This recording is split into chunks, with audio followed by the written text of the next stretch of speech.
சென்னை பசுமை வழிச்சாலையில் உள்ள அதிமுக பொதுச் செயலாளர் எடப்பாடி பழனிசாமியின் இல்லத்துக்கு சென்ற முன்னாள் அமைச்சர்கள் மற்றும் கட்சி நிர்வாகிகள் அவருக்கு புத்தாண்டு வாழ்த்தை தெரிவித்து வருகின்றனர். இது தொடர்பான விவரங்களோடு இணைகிறார் எமது செய்தியாளர் ராஜேஷ். வணக்கம். மேலும் விவரம்.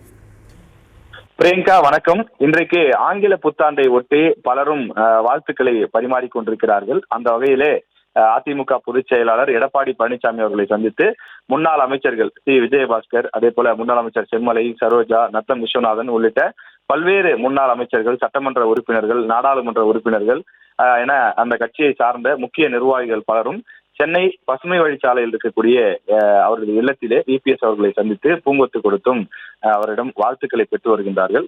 வழக்கமாக பொங்கல், இது போன்று தீபாவளி, புத்தாண்டு போன்ற நன்னாட்களிலே ஒவ்வொரு கட்சியினுடைய நிர்வாகிகளும் அந்தந்த கட்சி தலைவர்கள், மாவட்ட செயலாளர்கள், முக்கிய நிர்வாகிகளை சந்தித்து வாழ்த்து பெறுவது வழக்கம்.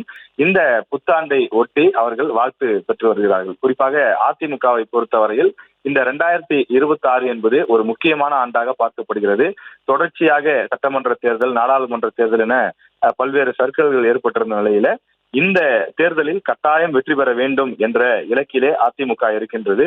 எனவே அப்படிப்பட்ட சூழ்நிலையிலே ஒரு மிகுந்த உற்சாகத்தோடு நேற்றைய தினம் மாவட்ட செயலாளர் கூட்டத்தை அவர்கள் நடத்தி முடித்தார்கள். அதனைத் தொடர்ந்து இன்று வழக்கமாக புத்தாண்டு போன்ற நாட்களிலே இபிஎஸ் அவர்கள் சேலத்தில் இருக்கக்கூடிய இல்லத்தில் தான் இருப்பார். ஆனால் இந்த ஆண்டு சென்னையிலே அவர் தங்கியிருக்கின்றார். எனவே சென்னை மற்றும் பல்வேறு பகுதிகளில் இருக்கக்கூடிய நிர்வாகிகள், சென்னையில் இருக்கக்கூடிய மாவட்ட செயலாளர்கள் உள்ளிட்டோர் பலரும் சென்று இபிஎஸ்ஸிடம் அந்த புத்தாண்டு வாழ்த்துக்களை பெற்று வருகின்றார்கள். தொடர்ந்து தமிழ்நாட்டில் இருக்கக்கூடிய பல்வேறு கட்சிகளினுடைய தலைவர்களை சந்தித்து அந்தந்த கட்சி நிர்வாகிகளும் வாழ்த்துக்களை பெற்று வரக்கூடிய நிலையில இந்த புத்தாண்டு அனைவருக்கும் ஒரு மகிழ்ச்சியான ஆண்டாக அமைந்திருக்கிறது. விவரங்களுக்கு நன்றி ராஜேஷ்.